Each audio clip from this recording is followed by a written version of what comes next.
Greetings, everyone, and welcome, and thank you all for to have exercised some patience.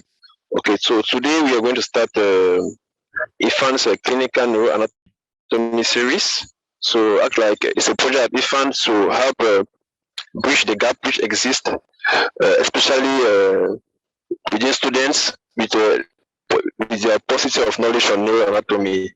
So today we're going to present our first lecture by Dr. Lawson, and as I said earlier, this series is for medical students and early neurosurgery residents. So everyone is welcome to ask questions and fully participate. So we are going to start and at the end the presenter will present and just start his presentation. So talking over here, I'm a Belgian Dogmo Takutsing, a final year medical student at the University of Boye in Cameroon, and the operations director at the Association of Future African Neurosurgeons. Ben, can you please unmute your mic and present yourself? Hello everyone. My name is Ben Ojakapeli. I'm a fifth year medical student from Moi University in Kenya. Thank you. Okay. Thank you very much, Ben Ojakapeli. Ben Maina, can you please present yourself? I'm a neurosurgical resident from Kenya. Okay, thank you very much for being present today. Ebenisha Majata, can you please unmute your mic and present yourself? Emmanuel? Hello everyone. My name is Emmanuel. I'm a fourth student at Kopa doing my fourth year in Zambia. I'm also the assistant officer at the Association of Future African Neurosurgeons. I'm very pleased to be here. Thank you very much. Thank you to Emmanuel. Firol Mbenu, can you please unmute your mic and present yourself? Okay. Good evening, everyone. I'm Dr. Benu Ferrol from Benin. I'm general practitioner. Thank you. Okay, it seems Ferrol is having some difficulties with the connection. Justin Zanzo, can you please unmute your mic and present yourself? Lauren, can you please unmute your mic and present yourself? My name is Lauren. I'm a fourth year medical student at the University of Botswana and also the Vice President of AFAN at Generalities. Thank you for having me. Thank you very much. It's a pleasure to have you today, Lauren. Neontel, can you please unmute your mic and present yourself? Hello. My name is Neontle Sakaiwa. I'm also a fourth year medical student from the University of Botswana and the AFAN country representative for Botswana as well. Thank you. Thank you, Neontel. Nikes Agada, can you please unmute your mic and present yourself? My name is Nikes Agada from Benin, actually a resident at the University of Niamey. Thank you. Thank you very much to be present with us here today. Dr. Nuru, can you please unmute your mic and present yourself?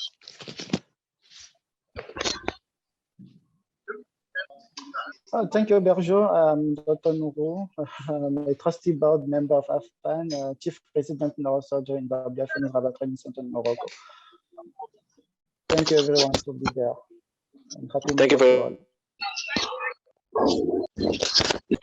Rebecca Kinutia, I hope I pronounce it well. Can you please unmute your mic and present yourself? Hi, my name is Rebecca Kinutia. I'm a sixth year medical student in Kenya Methodist University. Thank you very much. Neoma Nelson, can you please unmute your mic and present yourself? Hello everyone, my name is Nelson. I'm a fourth year medical student in Rwanda. Thank you very much. Shepard Motebe, can you please unmute your mic and present yourself? Yeah, hello, I'm Shepard Motebe from Botswana, a medical student fourth year in Zambia. Thank you. Thank you very much. Taonga Chanda, can you please unmute your mic and present yourself? Hello, I'm Taonga Chanda, a fourth year medical student from the Federal University in Zambia.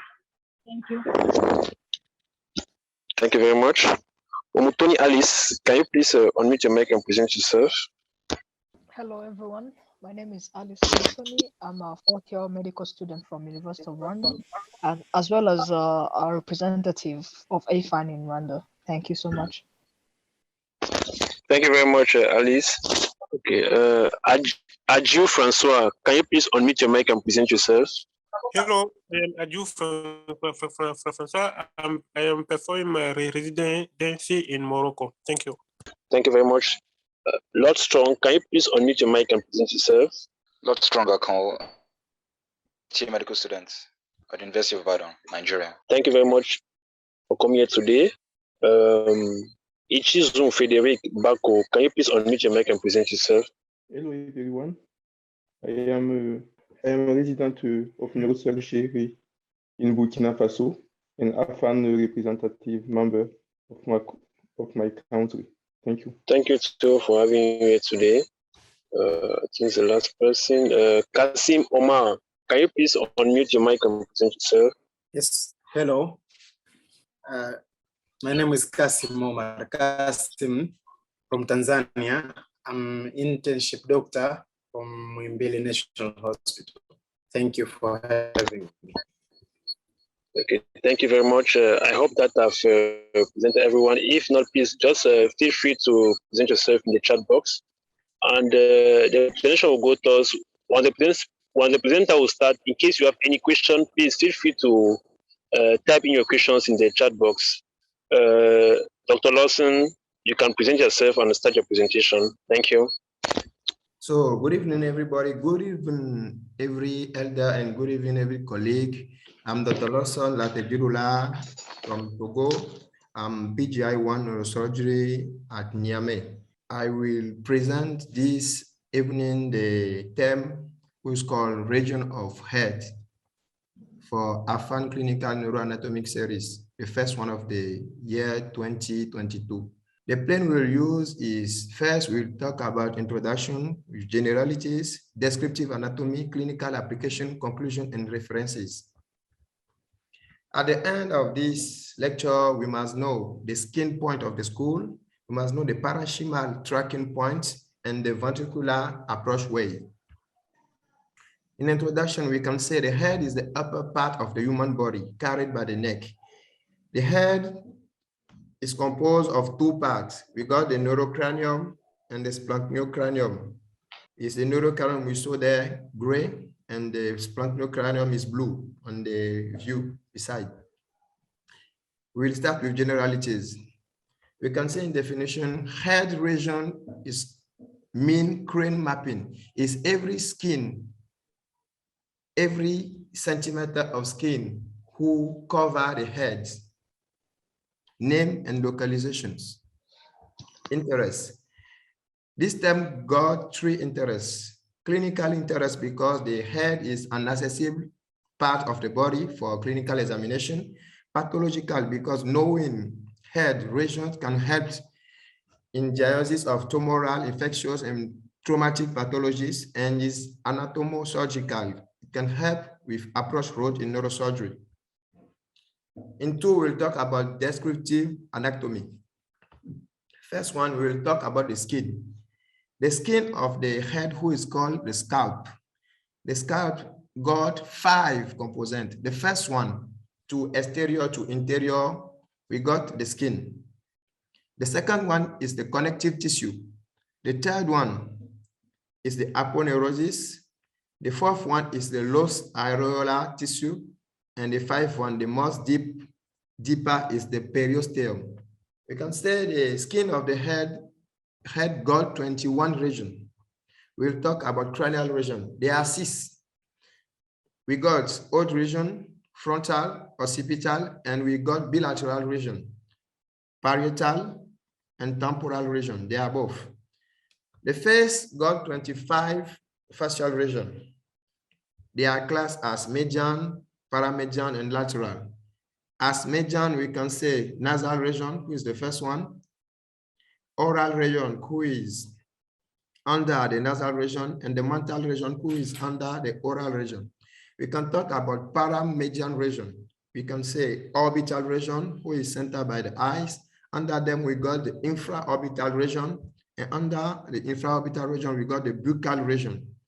And we can talk about lateral region. Lateral region, we can say auricular region, who is centered by the ears. In front of them, we got zygomatic region, and under them, we got the parotid region. The school got, after talking about the skin, we will talk about the bones.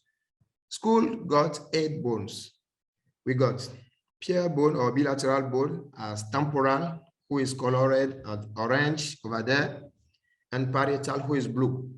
We can have odd bone, they are unique, and we can talk about the frontal, who is in front of the parietal, of the sphenoid, and we can talk about occipital, who is behind, and sphenoid, and ethmoid, the sphenoid, who is purple over there, and the ethmoid, who is red.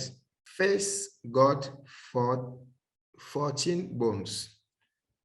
The old bone, we got mandibular, who is purple on the picture, and the vomer, who is blue in the nasal cavity. We got pure bones or bilateral bones. We can talk about the nasal bones, who is there, who is upper, the vomer, the lacrimal, who is blue beside the nasal bone, the palatine, who is red and beside the vomer bone, the zygomatic bone, who is green, and the inferior nasal concha, who is green over there. The craniometry is the study of head measurement. It involves knowledge of craniometric points.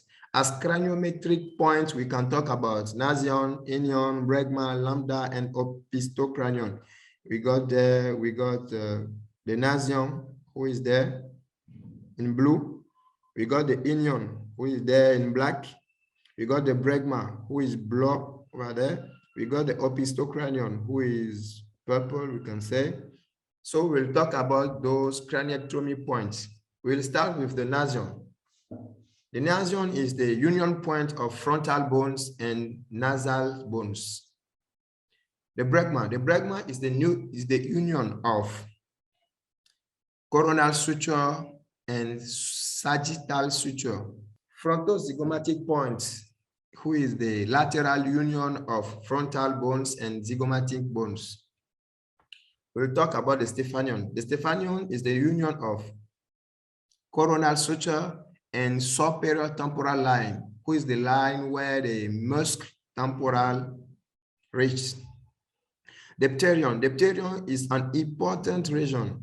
It's a key region used of craniotomy. It's a region union of 4 bones, of frontal, of parietal, of temporal, and for sphenoid.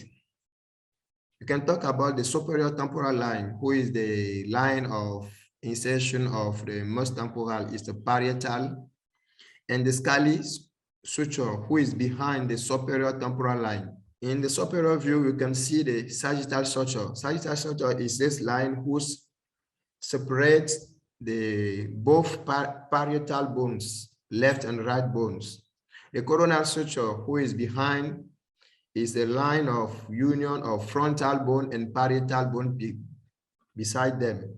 The bregma is the point of union of coronal suture and sagittal suture. The lambda is the union of sagittal suture and lambdoid suture. We got there the lambdoid suture. The lambdoid suture is the union of occipital parietal bones. In the posterior view, we can talk about the sagittal suture, who is the union of the 2 parietal bones. We got the lambda, who is the union of occipital and the both parietal bones. We got lambdoid suture, who is union of occipital bones and parietal bones. We got asterion, who is the union of parietal, occipital, and temporal bone by the mastoid process. We can talk about the inion, who is the most lowest point of the occipital, and the opistocranion, who is the point who center the occipital bones, very used in craniotomy in posterior cerebral fossa.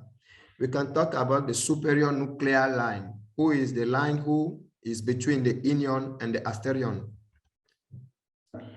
We are talking about craniometry. Craniometry, and we will talk about the distances.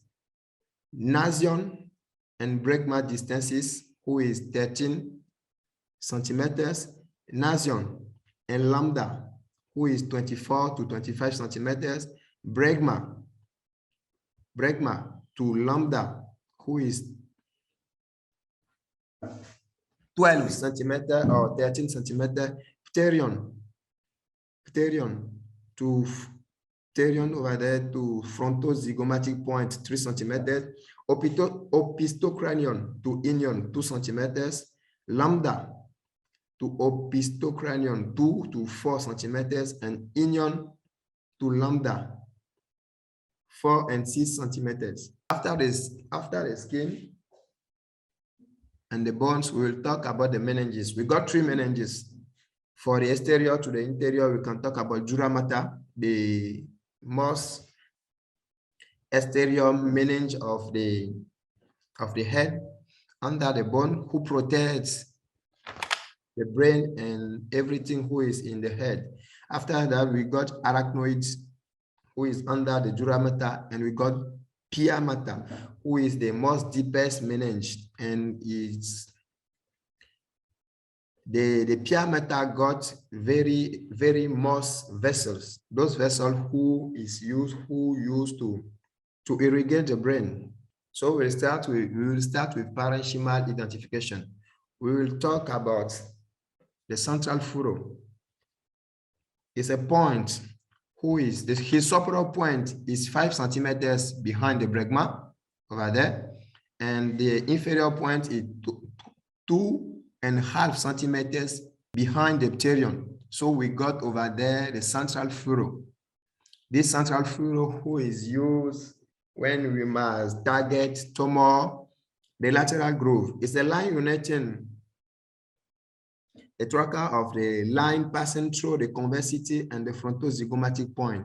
Is this line. We'll continue with precentral gyrus. Precentral gyrus is 4.5 centimeters behind the bregma, and his inferior point is 2.5 centimeters behind the stefanian. And there we got the precentral gyrus. We can talk about the postcentral gyrus. The repair are 6.5 centimeters behind the bregma, and his inferior point is 4 centimeters behind the stefanian, and we got the postcentral gyrus. So we got the anterior point of the squamous suture. It's also a key point which is represented there by a star on the bone, and its parenchymal location is behind the pterion, 2 or 3 centimeters behind the pterion. And with this point, we can target the apex of the insular lobe and this important point of the bifurcation of the middle cerebral artery. We can talk about the point of intersection of the inferior frontal sulcus and the precentral sulcus over there. This point who is right there, this union, is 2 centimeters behind the stefanian on the bone, and parenchymal is the union of inferior frontal sulcus and precentral sulcus. This point is the upper limit of the operculum of the inferior gyrus. We can talk about the point of central sulcus, the point of union of central sulcus and lateral sulcus, who is represented by a blue star over there.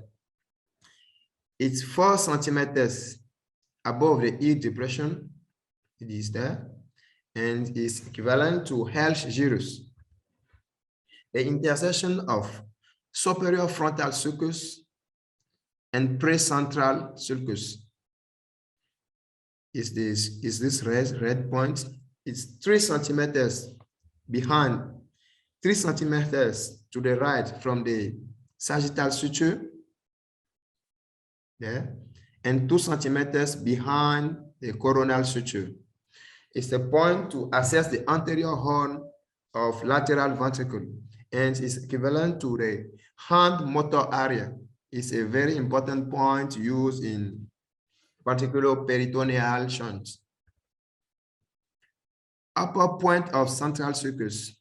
This point is 5 centimeters behind the bregma, represented by a red star over there, and is used to target the precentral juris who is in front of it, the post-central juris, the singular juris, and the corpus callosum, who is not showing in our picture because the corpus callosum is behind the 2 cerebral hemispheres, so he is more deeper. The point of intersection of intraparietal sulcus and the post-parietal sulcus is there, the interparietal sulcus and the post-central sulcus, represented by a red star over there. It's 5 centimeters to the right of the sagittal suture and 6 centimeters in front of the lambdoid suture. It's a point to access to the ventricular tract. We also got the middle point. It's used to approach the occipital lobe 3 centimeters above the opistocranium, who is there. And it's used to approach the occipital lobes and locate the cuneus location used in the surgery of posterior cerebral fossa. We got the calcarean furrow, who is 2 centimeters above the inion, who is there, represented with a blue star. It's used to target the lingual gyrus and the cuneus position. We can talk now about King's point. King point, who is the most used point in ventriculoperitoneal shunt. This point is a very important point of craniometry. We can see him at 2.5 or 3 centimeters above the pinna of the ear, 3 centimeters behind this point, and 4.5 centimeters deeper, and help to get access to the posterior horn of the ventricle. We got down this point. This point is 3 centimeters above the inion, who is there, 3 centimeters, and 2 centimeters right of left, the medial line. And 5 centimeters deeper is used to target the posterior horn of the lateral ventricle. We got the Frazier's point is 6 centimeters above the inion, 3 or 4 centimeters right or middle, the middle line over there, and 10 centimeters deeper by aiming at the medial canthus. His clinical application is used for surgery of posterior fossa and urgent access to ventricular bypass. The Koch's point is used to target the anterior rung. We can see him at 11 centimeters from nasion on the sagittal suture, 3 centimeters to the right of the midline, and 6 centimeters deeper. Is usually used in external ventricular bypass or endoscopic surgery of the third ventricle. We will talk about the clinical applications. Over there, we see at the left picture, we saw a TDM of a child who got hydrocephalus. And we can say this hydrocephalus concern 3 ventricles, the 2 lateral ventricle and the third one who is dilated over there. So this is the baby who is installed in the operative room, and the mark, the key points. There we can see extradural hematomia, extradural parietal hematomia at the left side. And there we see the patient position on the table. This is the hematomia behind. On this picture, the picture who is at the right in the bottom. And now, after evacuating this hematomia, we put again the bones. The third picture who is talking about the frontal cyst And this is the frontal point of the incision and the patient who installed. In conclusion, we can say knowledge of the anatomical region is the key point of the school and is important for control and success of the management of the neurosurgical pathologies. References. Thank you so much. Thank you, everybody. Thank you very much, Lawson. Please, there are some people who want to enter. Can you just help let them in, Dr. Lawson? Okay, thank you once more for your presentation. It was really outstanding. Yeah, I really learned a lot, and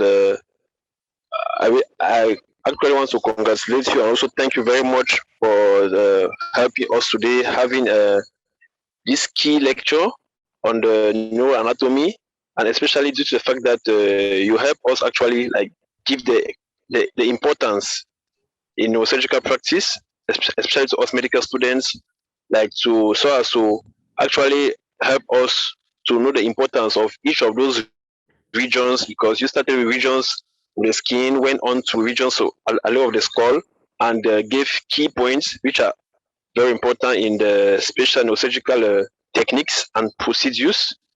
Yeah, I'm really appreciative, especially due to the fact that you are busy and today you're on call.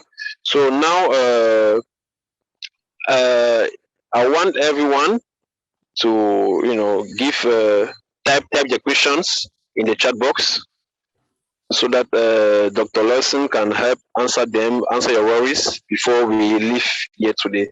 Thank you very much. So I'm waiting. Thank you. Yes, we got the first question from Umutoni Alice, who is asking, does those key points you show have variation like in centimeter? Just curious. Oh, they are not so various.